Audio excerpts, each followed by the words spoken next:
Hi everybody, so let's keep talking about conversion. So we've previously looked at what if it's a one-step conversion with a simple base unit. One-step conversion is pretty straightforward once you get the hang of it at least. Notice here though, if I asked you which one's the base unit, this one on the left or this one on the right, would you be able to answer that? Because the answer is neither one's a base unit. The base unit would be grams, because that's not a gram, that's a microgram, that's not a gram, that's a decigram. So in the previous bit we talked about a simple one-step conversion where one of them is a base unit, and so you do one step and you get an answer. Great, but now what if you get something where neither one's a base unit? And I should point out that what I've seen some people try to do incorrectly is they'll take their given micrograms and they'll be like, oh, put a micrograms here in order to cancel, and then put a decigrams and get your answer. But here's the problem. How many decigrams in a microgram? How many micrograms in a decigram? If you look at the chart, the answer is, it tells you nothing about how many decigrams are in a microgram. For that reason, you will need a more than one step to approach finding the solution for this. So, what does that more than one step look like? You still need the information from the chart, but the chart tells you how many micrograms are in a gram. So we set up the usual thing in terms of starting with a given, and then you put micrograms here so you can cancel, and notice we go from microgram to the base unit of gram, and then we put gram here also because it's not part of the final answer. It does need to cancel. And then we put decigram here so that it can be in the final answer. And then what you do is after you set up the units first, then you put these numbers in. So in that sense, this isn't the best example because it showed you the numbers and units at the same time. You should set up the units first to make sure they cancel properly, and then plug your numbers. And like usual, since micro means 10 to the -6, you put a 1 next to the derived unit and then the prefix next to the base unit. And the same thing's happening here too. The prefix is next to the base unit. Sorry, I said prefix, I should say the power of 10. And then once you do that, this, and when you look on top, multiply or divide by this. Okay, you should know to multiply by what's on top, multiply or divide by what's on bottom. Okay, you should know to divide by what's on bottom. So divide by this won't change much, but we're all good that dividing by this will definitely change something in order to give the answer to that. In fact, you, the viewer, should pause the video right now in order to check this on your calculator. Does your calculator yield the same answer that you see here? If so, good. One other thing, of course, the question is, how many significant figures should such an answer have? You notice it's not boxed yet. So, 1, 2, 3, 4, 5, 6, 7, 8 sig figs. How many significant figures in this conversion factor? If you chose correctly, the answer is infinite because they're both metric.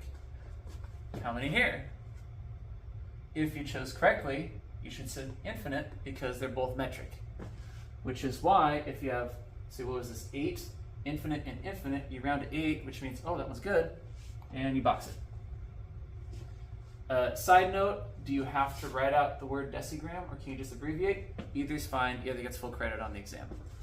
Just make sure to do it correctly because, for example, a capital letter D would mean decagram and you'd have a totally different answer from what you intended. So consider these other ones that I'm putting up here too. They go the same way in terms of if you're given something where there's no base unit present, you take your given and then you convert to the base unit, and then from the base unit to what you're trying to find. Same thing, take your given, convert from your given to the base unit, and then from the base unit to what you're trying to find. Making sure that centimeters cancel centimeters, meters cancel meter, or decimeter cancels decimeter, and meter cancels meter in order to yield the answer which is being asked for. And then boxing your answers, using scientific notation where necessary, and that would allow you to be able to solve questions of this kind. Again, why do you need more than one step? Because the question does not contain a base unit. If it did contain a base unit, how many steps would you need? One step would be necessary if one of these was a base unit. Okay, now having mentioned that, let's look at other conversions. So These are something that you could try, and you're welcome to pause the video and try it out and see if you get the correct answer for these. But onward, we need to talk about some other things. So what if you're converting, instead of just within metric, what if it's between measuring systems? When I say between measuring systems, like the one that's commonly used here in the United States is called the English measuring system. So that's your pounds, ounces, feet, things like that are going to have a very different set of conversions between themselves, and they were derived entirely separately from metric units, which means unlike the metric units where conversion, say like a meter, 10 to the third meters in a kilometer, that is infinite sig figs. Here, if you want to do a mile to kilometer, that is not infinite sig figs, because this was created from a different system than this. So just like the number pi goes on forever, this number goes on forever. And we've rounded for your convenience to 3 sig figs. So that is why, see this 5 sig fig starting number? Because of that, it gets rounded to 3. But do notice, aside from that though, look at the process. Is it not the same as what you've seen before? You put this unit here so it can cancel with your given. You put this unit here because you wanted your answer. And then where does this come from? It comes from a reference chart. There's no need to memorize that there's 1.61 kilometers in a mile. As long as you put a valid conversion in there, it will work just fine. So the big take-home message here is once you master the process of converting, it doesn't really matter what you convert, it all works the same way. Now, see, I think that should take care of the points that you made about that. Oh yes, don't forget to box your answers. So, yes, these are the conversions. Yes, these are given on your reference sheet. You notice here, this one's slightly less rounded. So, do you need to memorize this? Again, no. Just use what you're given on your reference sheet and just use the appropriate number of sig figs for it, and it's fine. Because like I said, just like the number pi, this goes on forever, so we round for your convenience. So let's look at some more of these, and I'll jump ahead to this one. Notice, why is there more than one step?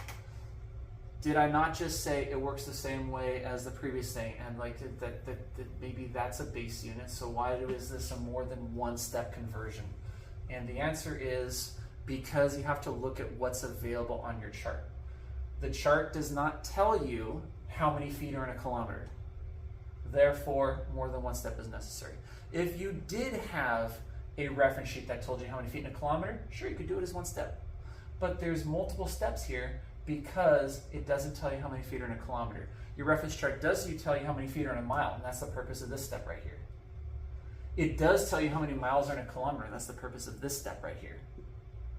So what I'm getting at is, on an exam, the person taking the exam is limited to the quantities given on the reference sheet.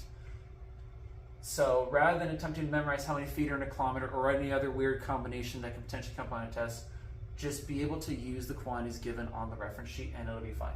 And notice the process remains the same as what we've talked about. You should set up, by the way, I should ask the question of, what do you set up first? Units first or numbers first? Because this was a terrible example. They all appear at the same time. So what should you set first, units or numbers? Well, if you answer that question correctly, you should have said units first. So you should have put feet first, and then feet to miles, because you can look that up on the chart, and then miles here so it can cancel, and then kilometers because it needs to be in your answer, and then you fill in these from your chart because 1 mile is that many feet, or 1 mile is that many kilometers, and then this, by the way, multiply or divide by that. You should have said divide, multiply or divide by that.